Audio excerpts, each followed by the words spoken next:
So what's up mga kasamting nicer? Yan guys, ito ulit yung first day natin na tayo babalik sa ating small business. So ngayon bumiyahe tayo para kumuha ng produkto. So nakuha ko lang po na customer na susuplayan ay 100 trays. So back to zero tayo, no? O, balik tayo sa parang nagpapalago ulit ng produkto natin. So yun. Ngayon ba nandito na ako sa lugar namin na subdivision para iuwi yung produkto kasi naka-schedule sa ibang araw yung kinuha nating small egg para i-supply sa ating nag-iisang customer. So buti na lang kahit nag-iisa yung customer natin sa ating pagbabalik sa small business, 100 trays kaagad yung kinuha.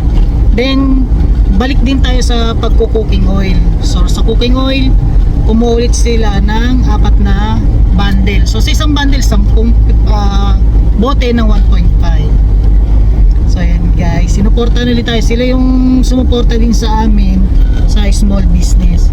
Sana magtuloy-tuloy ulit, no? So ayan guys, nandito na tayo sa bahay, no? So hapon tayo kumuha dahil yun yung slot na binigay sa atin. Then yun nga, malamang yan lagi na akong gagabihin pa uwi. So ipapakita ko yung produktong kinuha natin.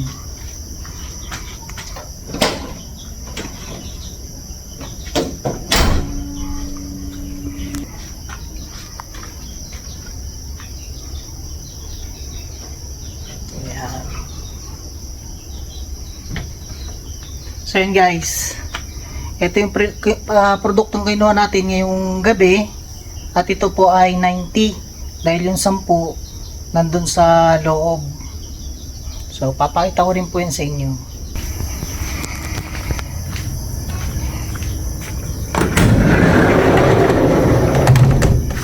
So guys, ayan yung pang 100 trays natin. So kung mapapansin nyo, no, itong upuan nakakabit dahil matagal din tayong hindi nakapagawa ng video na small business at humina. So sana may balik natin yung kalakasan dahil ang kasya po dito pagtanggal to isang upuan to ay 120 at doon po ay 90 sa likod. So pag lumakas, sana yun, possible tanggalin ko ulit to at magtuloy-tuloy ang ating small business. Ang ating egg, syempre babalik din natin ang frozen meat at yun, yung cooking oil nagsimula na ulit ngayong araw. So yun guys, sana makuha ulit natin yung mga dati nating customer, no? So hindi na ako magbibigay ng proposal sa kanila, magme-message na lang tayo kasi meron naman tayong record sa kanila or contact number. So tatry natin silang operan ulit at yun, nagtataasan na po ulit ang mga produkto at baka may mga katanungan kayo na bakit po sa iba mahal. Eh yan po isa sa mga naano ko po ngayon. Totoo pong nagtataasan na ulit ang egg. Sa cooking oil po ganun pa rin, taas baba, minsan stable, pero ngayon po stable. Next week possible magbago po. At sana ang ating small business magbalik po sa dating sagana at suportahan nyo pa rin po ang ating gagawing content na to sa pag-share ng small business. At yung pagdi-deliver po nito guys, isusunod ko po na i-upload at bibidyoan po ulit natin, i-share ko sa inyo kung kanino po ito i-distribute. Itong 100 trays at sa isang customer natin na umorder na siya lang po lahat ng mamayari niyan, i-share ko rin sa inyo yan. Pero yan po yung naka-schedule sa ibang araw. Hindi po yan bukas at hindi ngayong araw. So, hanggang dito lang po ulit ang ating video at sana magtuloy-tuloy ang ating small business at start ng ating pagbabalik sa pagko-content. At ito, Hi! na-miss nyo po ba kami?